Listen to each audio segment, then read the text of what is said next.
masih sholat, tapi kualitasnya turun, ibadahnya turun, sebetulnya sudah halikun, celaka. Oleh karena itu, bukan kejadian yang penting bagi kita, tapi menyikapi kejadian. Nah hadirin, kita udah mati-matian mengerahkan segala daya. Ini saya mau cerita rumus penting ya, karena kita kan pasti akan mengarungi ujian. Sudah dibahas kan kemarin, kenapa orang tahan menghadapi ujian sepahit apapun, karena dia punya cita-cita yang tinggi. Seorang mahasiswa ditanya, "Dek, gimana kuliah?" "Ampun, tugas terus, ujiannya berat-berat." "Kenapa adek mau mengikuti tugas dan ujian ini?" "Karena saya ingin lulus A dengan nilai terbaik." Jadi orang tahan menghadapi tugas, ujian, tes. Kenapa? Karena dia punya cita-cita yang tinggi. Sama kita juga. Orang yang paling tahan menghadapi hidup ini orang yang punya cita-cita tinggi. Kalau cita-citanya rendah, tidak tahan. Orang, maaf, ingin langsing saja, dia mati-matian pakai hula hop. Dia tahan lapar, pagi tidak makan, siang tidak makan, malam tidak makan. Kapan makan? Ya di sela-sela itu. Tidak disebut makan, ngemil namanya. Untuk langsing saja perlu perjuangan. Apalagi mau jadi bidadari di sorga. Saya gak begitu yakin yang leha-leha itu bakal jadi itu. Karena harus ada perjuangan. Haji mau mabrur, harus berangkat. Ujian akan tahan bagi orang-orang yang punya cita-cita tinggi. Mengapa orang mau mendaki gunung? Maaf, apa yang tinggi itu di Mount Everest? Kenapa? Kenapa dia mau menahan dingin, capek, lelah, kekurangan oksigen, beban berat? Kenapa? Karena dia punya cita-cita yang tinggi. Ingin menancapkan bendera di atas. Pertanyaannya adalah, kenapa kita tidak tahan menghadapi penghinaan, caci maki, kesulitan? Karena cita-cita kita tidak jelas.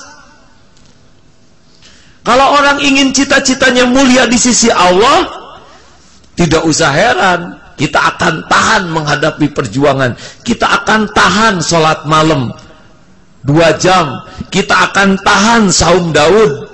Kita akan tahan zikir. Kita akan tahan bersedekah. Kenapa orang berani berada di barisan yang terdepan dalam pertempuran? Cita-citanya tinggi, ingin jadi syuhada. Nah sekarang pertanyaannya, apa yang kita cita-citakan dalam hidup ini?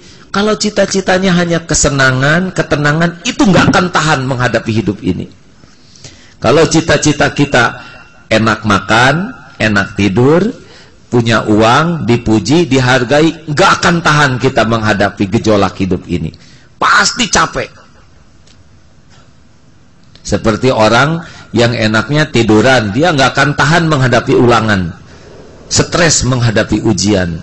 Kenapa? Karena dia tidak punya cita-cita tinggi. Maka maaf saja rekan-rekan yang hobinya hanya duniawi, harta, kedudukan, jabatan, pangkat, pujian, penghargaan, popularitas, tidak akan menikmati hidup ini. Hidup adalah perjuangan.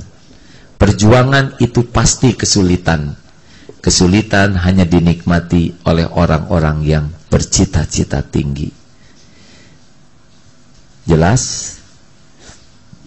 Nah, apa rahasianya? 5A.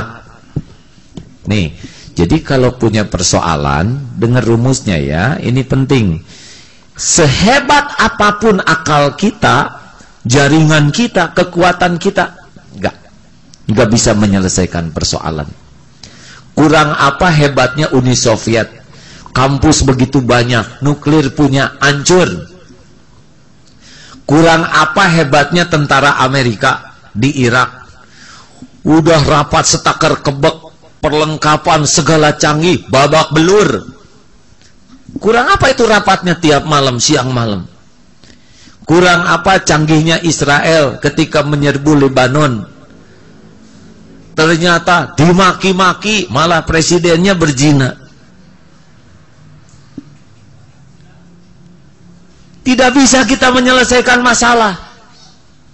Kalau cita-cita kita sudah tinggi, apa cita-cita kita? Ridho Allah, maka menghadapi hidup pun kita harus punya strategi.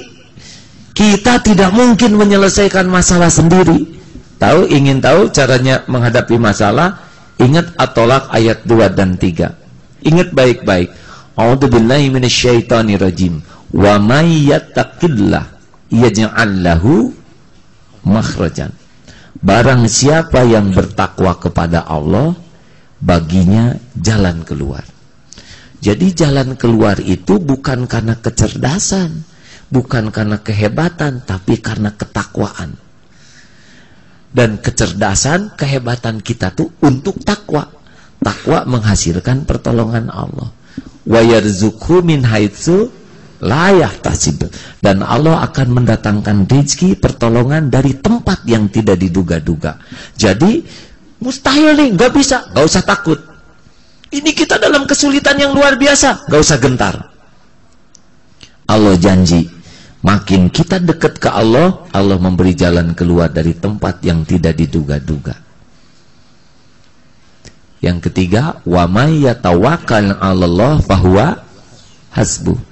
Dan barang siapa yang hatinya utuh hanya Allah, tiada selain Allah tempat penggantungan, wa may yatawakkal 'alallah fahuwa hasbuh, dicukupi kebutuhan lahir batin. Jadi cukup itu bukan punya tabungan, bukan punya jaringan, enggak. Cukup itu datang dari kesempurnaan tawakal. Ana indadzanni abdi bi, aku sesuai prasangka hambaku. Hadirin, mudah-mudahan formula ini dapat kita terapkan dalam keseharian kita. Kalau terjadi, katakan, ya sudah takdir Allah, ini episode saya. Kenapa? Enggak, sudah memang jatahnya begini aja. Wah, ada berita jelek di TV, ya sudah, memang sudah episodenya harus ada itu. Bagaimana dong dengan nanti? Nanti itu milik Allah. Yang penting kejadian ini membuat kita layak ditolong Allah. Pakailah rumus 5A. Masih ingat? Masa lupa lagi nih? 5A supaya makrifat. 1, tekad sangat kuat. Pokoknya hanya Allah tujuan saya, hanya Allah yang saya cari, ridho Allah yang saya tuju, enggak ada selain itu. Saya enggak butuh ridho manusia, yang penting Allah ridho. Kenapa? Karena ada rumusnya dalam sebuah diskusi. Jikalau Allah cinta ke seorang hamba, maka Allah akan panggil malaikat Jibril. Hei Jibril, aku cinta kepada hamba ini. Lalu malaikat Jibril memberitahu malaikat lain dan juga seisi alam, Allah mencintai makhluk ini. Tidak usah heran, nyamuk, lalat, cacing, semua tahu ini makhluk yang dicintai Allah. Jadi kita nggak usah cari muka agar dicintai orang. Yang penting kita ikhtiar agar dicintai Allah. Nanti Allah. Kepada para istri, kalau ingin dicintai suami, tidak usah rekayasa agar suaminya cinta, capek. Itu yang bikin stres saat ini. Takut suaminya meniru seseorang. Lebih baik kejar aja cinta Allah. Nanti Allah yang membalikan hati suami. Karena Allah yang menguasai setiap hati. Muqallibal qulub, pembulak-balik hati. Wah, bagaimana kalau orang sebel? Gak apa-apa, Rasul juga asalnya disebelin orang. Rasulullah asalnya Al-Amin, dicintai seantero bangsa. Rasul dakwah menegakkan kebenaran, drop.